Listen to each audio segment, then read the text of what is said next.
Dalam sholat terkandung tindakan wassalah, yaitu menyatukan diri dengan Allah.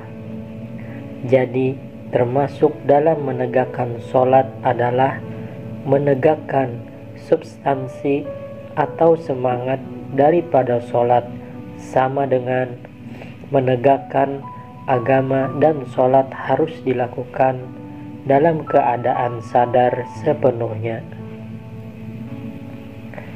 Di dalam Al-Quran surat An-Nisa ayat 43 disebutkan bahwa dalam sholat setiap kata yang diucapkan harus dimengerti kepada siapa dan untuk siapa kata itu ditujukan.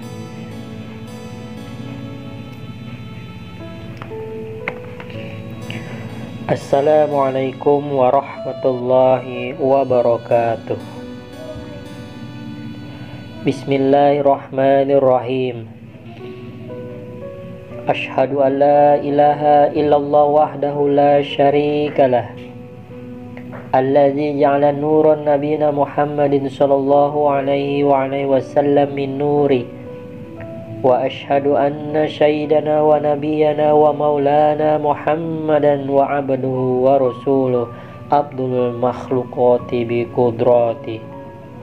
Allahumma sholli wa sallim ala sayyidina Muhammadin bi risalati wa ala alihi tahirati wa ala ashabil muttaba'ati wa li jamil mu'minina wal mu'minat wal muslimina wal muslimat bisunnati faqad qanallahu subhanahu wa ta'ala bi kitabihil karim. A'udzu billahi minasy syaithanir rajim. Bismillahirrahmanirrahim. Laqad kana lakum fi rasulillahi uswatun hasanah liman kana yarjullaha wal yawmal akhirah wa dzakarallaha katsiran. Wa qala an-nabi sallallahu alaihi wasallam man ahya sunnati faqad ahabbani wa man ahabbani kana ma'i fil jannah. Shadaqallahul azim wa sadaqa rasuluhun nabiyul karim wa nahnu ala dzalika minasy syahidin wa syakirin walhamdulillahi rabbil alamin. Syukur alhamdulillah kembali sama-sama kita panjatkan kehadirat Allah subhanahu wa ta'ala. Salawat serta salam atas baginda Rasulullah Muhammad sallallahu alaihi wasallam ibni Sayyiduna Abdillah serta keluarga, para sahabat, juga pengikut hingga yaumil qiyamah. Saudara-saudariku yang dimuliakan Allah subhanahu wa ta'ala, semoga kita semua selalu dalam lindungan Allah, dijauhkan dari segala malapetaka, bala, bencana, dan musibah, diberikan rizki yang berkah, barokah, berlimpah, bisa pergi berhaji ke Mekah dan Madinah, sisanya untuk beli sawah dan rumah, dan menjadi keluarga yang sakinah, mawaddah, warahmah. Amin, amin, ya rabbal alamin. Saudara-saudariku yang dimuliakan Allah subhanahu wa ta'ala, sholat adalah sarana utama untuk berkomunikasi secara intens dengan Allah. Namun, sholat yang bagaimanakah yang dapat dilaksanakan secara intens atau khusyuk sehingga dapat menimbulkan dampak yang positif dan juga menjadi sarana yang efektif untuk berkomunikasi atau kontak batin dengan Allah subhanahu wa ta'ala? Syekh Ibnu Arabi, beliau mengatakan bahwa banyak orang yang melakukan ibadah sholat tetapi mereka tidak pernah mengalami peristiwa apapun, apalagi untuk meningkatkan spiritualitas pada dirinya. Lebih lanjut lagi, beliau mengungkapkan bahwa betapa banyak orang yang sholat tidak mengalami pengalaman apapun dari sholatnya selain lelah, berpayah-payah, dan memandangi mihrab. Sholat adalah pertemuan rahasia dan terjadi kontak batin yang saling menyambut antara manusia dengan Tuhannya. Siapa yang cerdas dalam hal keduniaan tetapi tidak mengerti hal-hal kebatinan. Sebaliknya, mereka yang cerdas di dalam hal kebatinan juga cerdas di dalam hal keduniaan.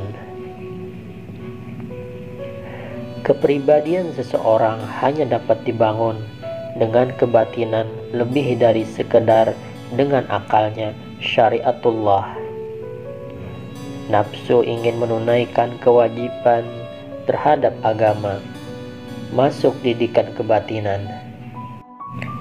Kehendak menunaikan wajib terhadap agama dibuktikan dengan sholat, dan intisari daripada sholat ialah petunjuk daripada batin kita untuk memperoleh hubungan dengan yang maha tinggi, yaitu Allah Azza wa Jalla.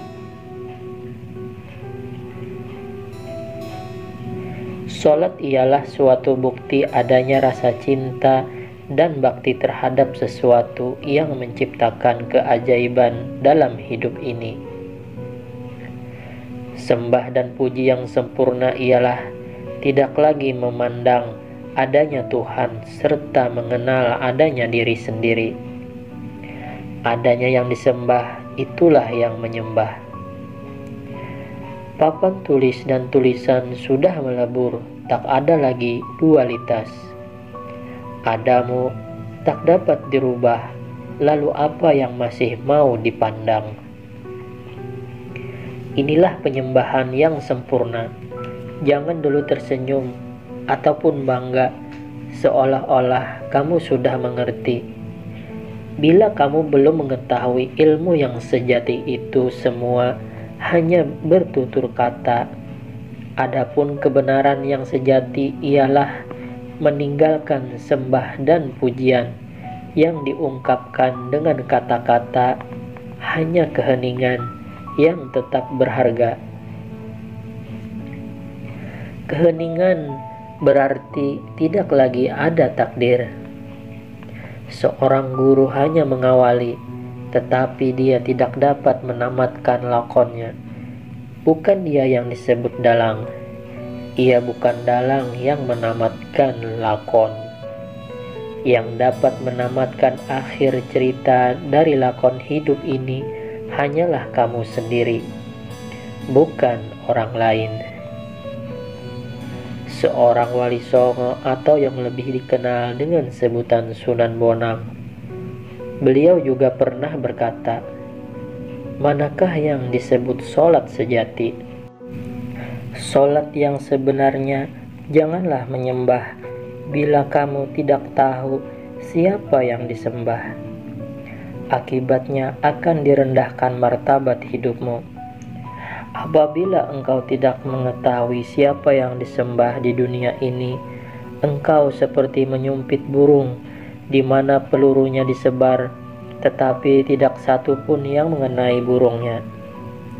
Akhirnya cuma menyembah Adam Sarpin, penyembahan yang tidak ada gunanya. Adapun ungkapan jangan menyembah bila tidak tahu siapa yang disembah, yang dimaksudkan di sini adalah bahwa yang diperintahkan di dalam Al-Quran adalah aqimis sholat, menegakkan atau mendirikan sholat. Menegakkan atau mendirikan sholat tidak sama dengan mengerjakan atau menjalankan sholat. Juga tidak sama dengan mempelajari dalil-dalil sholat. Mengerjakan ibadah sholat lebih cenderung hanya sekedar menjalankan ritual upacara lahiriah belaka, sedangkan justru yang dikehendaki oleh Al-Quran tentu saja tidak demikian, karena kata kerja yang digunakan untuk menyatakan perbuatan sholat adalah agama, yang artinya adalah meletakkan sesuatu dalam arti yang sebenarnya.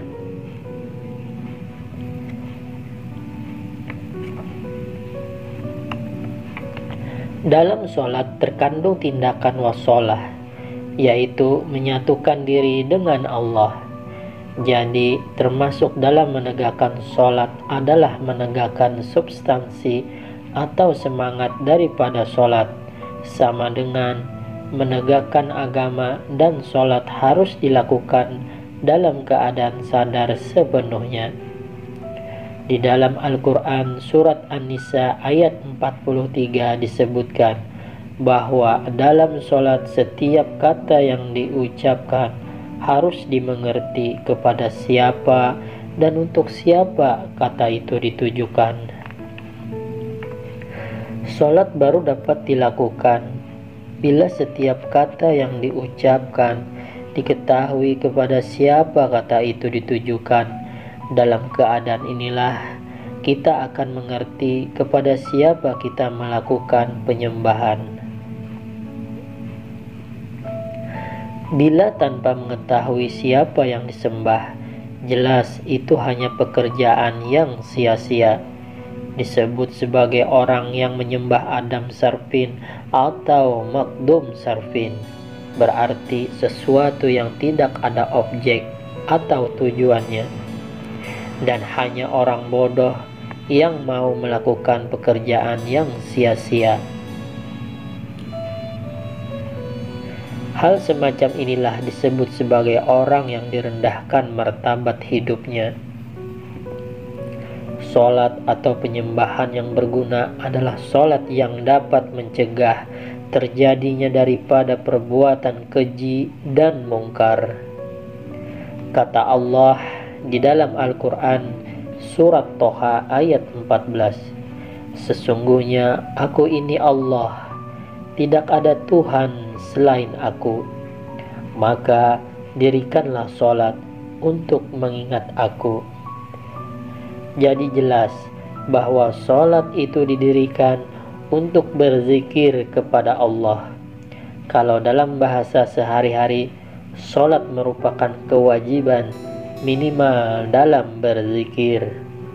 Artinya bahwa dalam hidup ini, bangunan tidur seharusnya kita berzikir terus-menerus. Kapan saja dan di mana saja harus berzikir kepada Allah Subhanahu wa ta'ala.